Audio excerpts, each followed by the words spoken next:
Hello, I'm Tim Smith with the Adams County Historical Society, and welcome to another Tim's Top 10. And in this episode, we're going to talk about the top 10 classic books about the Battle of Gettysburg. So a subject that is near and dear to my heart.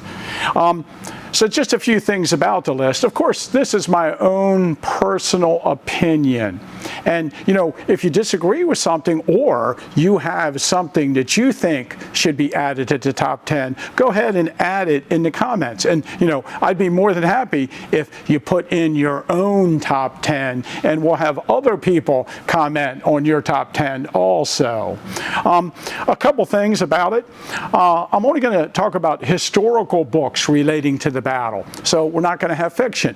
That might be another top 10. And also, you know, I'm not going to include books that are by participants of the battle. That might be another top 10. And I'm talking about books that are classics that have stood the test of time. The most recent book on the list is from 1988, and 9 of the 10 authors of these books are dead. So nothing real modern is on my list. So that might explain it if your favorite book doesn't make my list. I should mention to start off that my first book that I read about the Civil War was by Fletcher Pratt, and I got it out of my first grade elementary school library.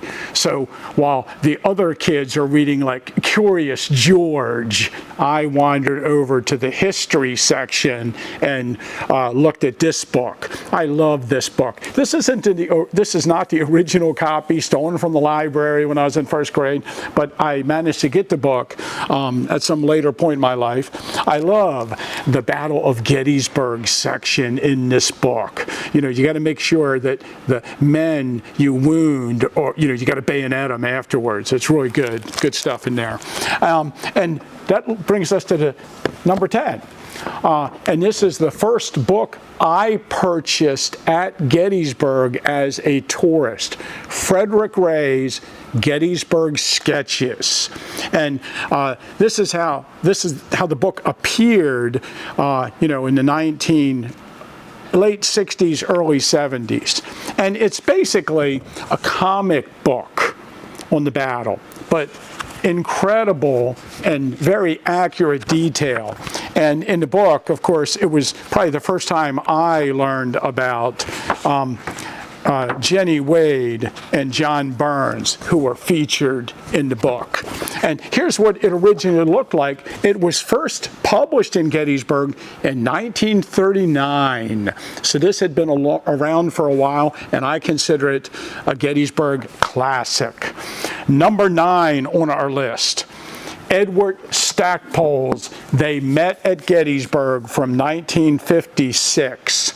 And in our library here at the Adams County Historical Society, we have a first edition from 1956 that I got for our library. Now, my first copy of this book I purchased at Eastern National Bookstore at the Gettysburg National Military Park. You might notice that I bought it for $2.95. And I'd have to say that this was the first real book that I read about the Battle of Gettysburg. I mean, I'd looked at books in the library prior to this, but this is the one that you know, I read through, and this was my first understanding of the battle. It's kind of interesting that, you know, you don't really have to like a book or think a book is accurate for it to be your favorite book. There's some really bad books that are some of my favorite books.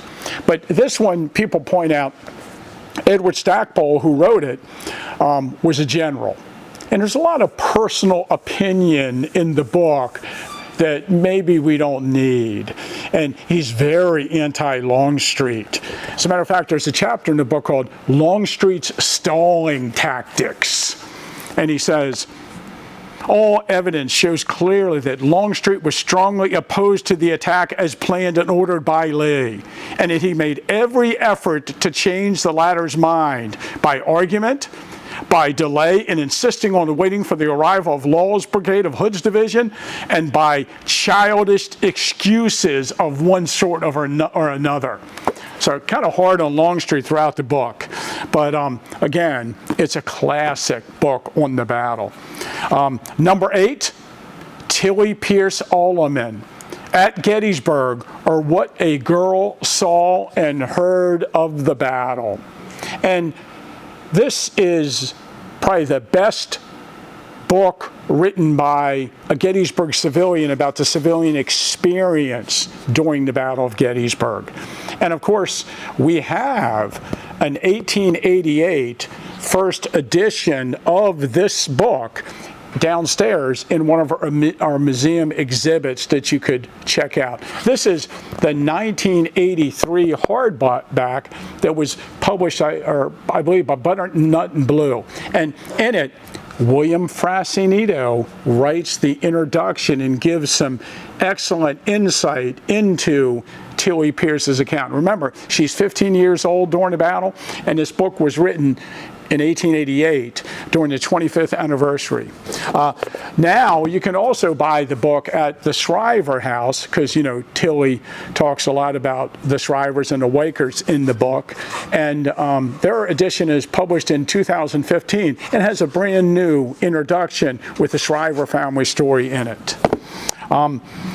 Number 7, John Bacheler's Gettysburg, What to See and How to See It. First printed in 1873. This is an edition that was published in Gettysburg. So this is a much more recent reprint. Let me see the date. It was published in 1979. But you can find this book still around on eBay or on the internet at various sites. And John Bacheler published it as a tour book of the battlefield. So it gives an overview of the fighting, but also you're supposed to take this book with you and ride around in your carriage and visit sites associated with the battle. Highly recommended. The first real tour book of the battlefield. Okay, number 6, Michael Jacobs. Notes on the invasion of Maryland and Pennsylvania and the Battle of Gettysburg. And this book, early editions of it say it's published in Philadelphia in 1864. This is really the first book about the Battle of Gettysburg. And it was actually available in 1863. This edition here is an original from our collection, and it is dated October 19th, 1863. And we know that early editions came out and were available because Edward Everett, in his Gettysburg Address, refers to things that he read in this book in his, speech before Abraham Lincoln.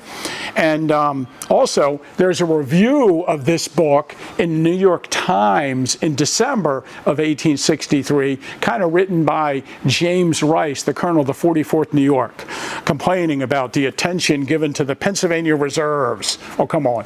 Michael Jacobs from Gettysburg, the Company K, the 1st Pennsylvania Reserves from Gettysburg. Of course, he's going to build up the hometown boys that were in the battle.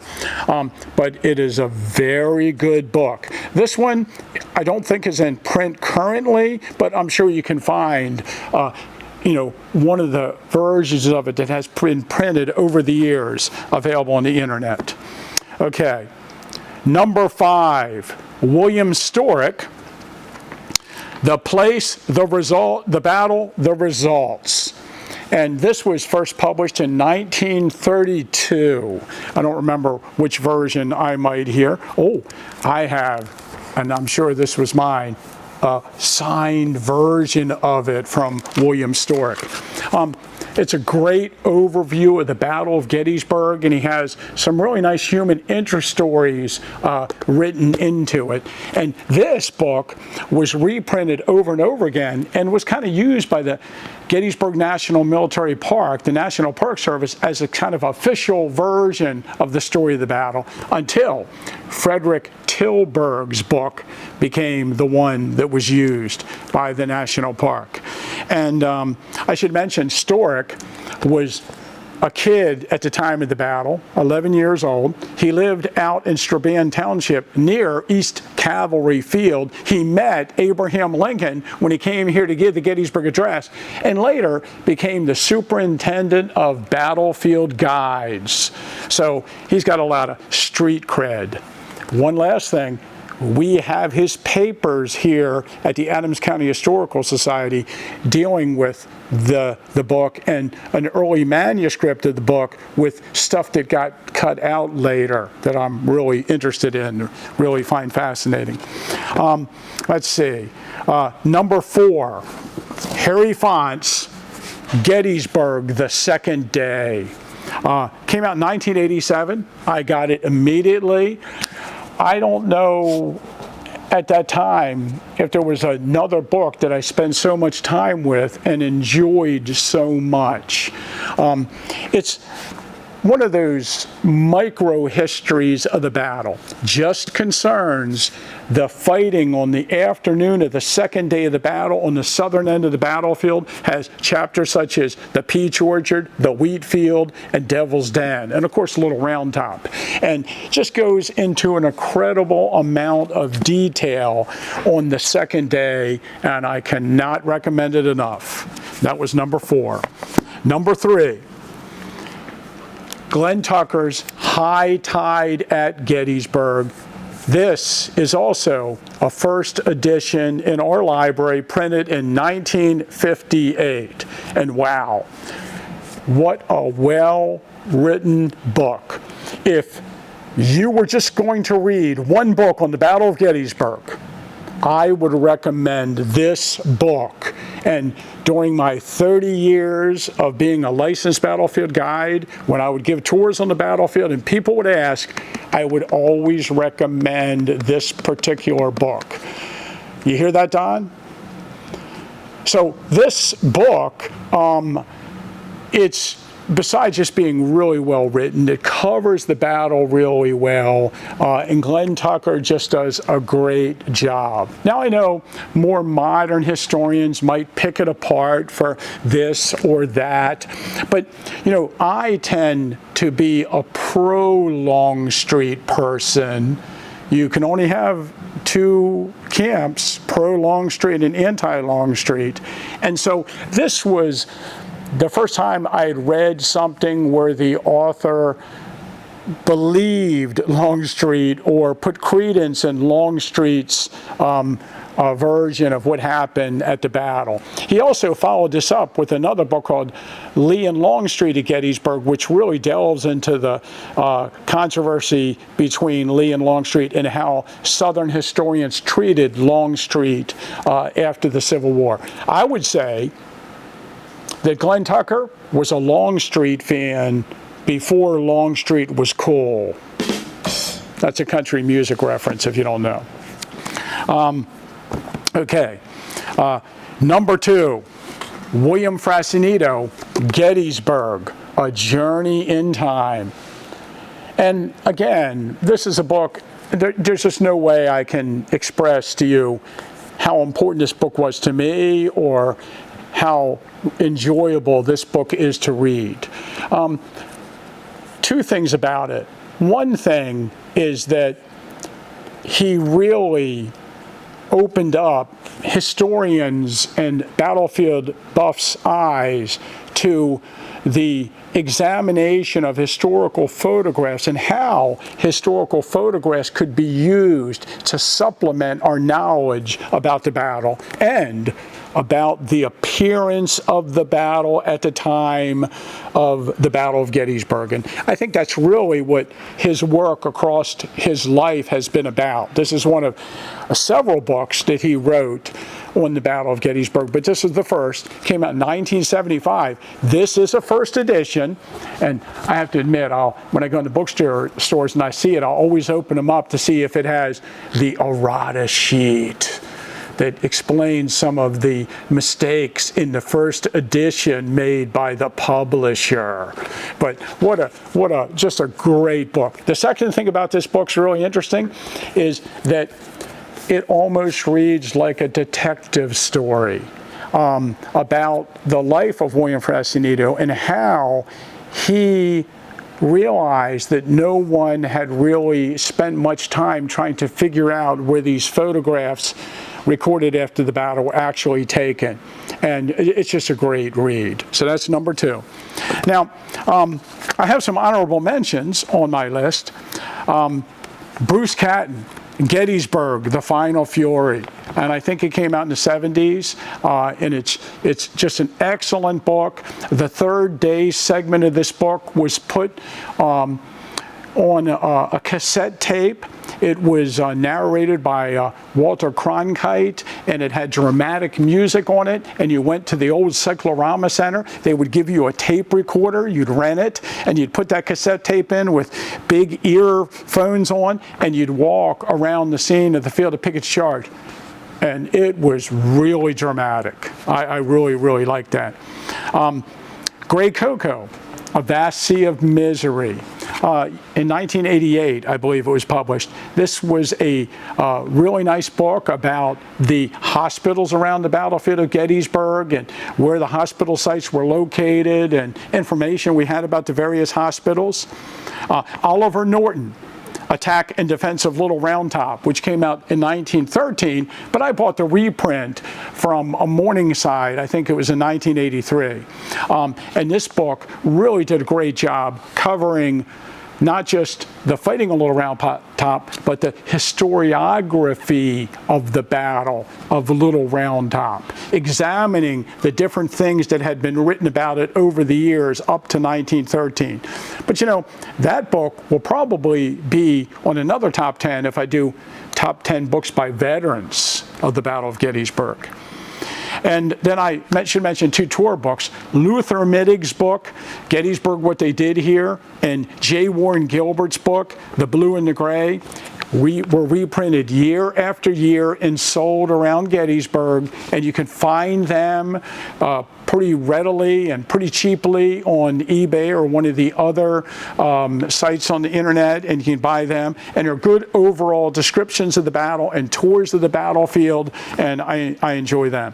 And of course, if I was going to count fiction, of course, I would talk about The Killer Angels by Michael Shara. What a great book. But that's going to be another category, fictional treatments of the Battle of Gettysburg that I have coming up. So, without further ado, number 1, Edwin Coddington's Gettysburg, A Study in Command. And this book was published came out in 1968. And this is not a book that I would recommend people read if they're not already familiar with the Battle of Gettysburg.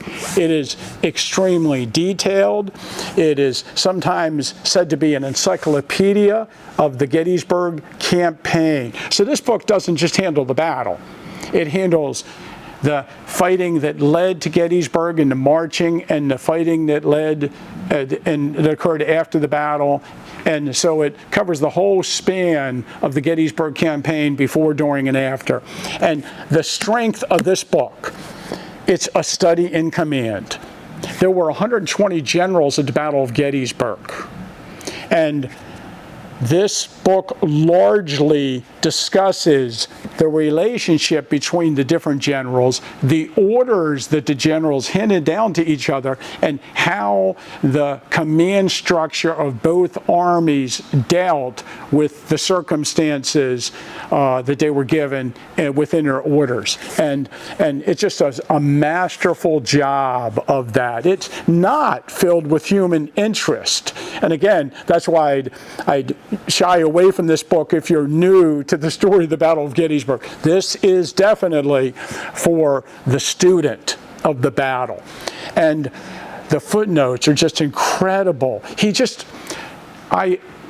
Doing this all my life, I just cannot imagine the information that he must have been able to retain to pull all the information about these, every tidbit of the battle together like he did.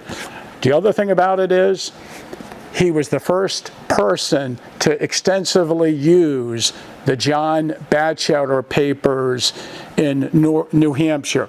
So he perused them, he delved into them, and throughout the book he cites things that he used from the Bacheler papers along with the official reports of the Union and Confederate armies. So there it is.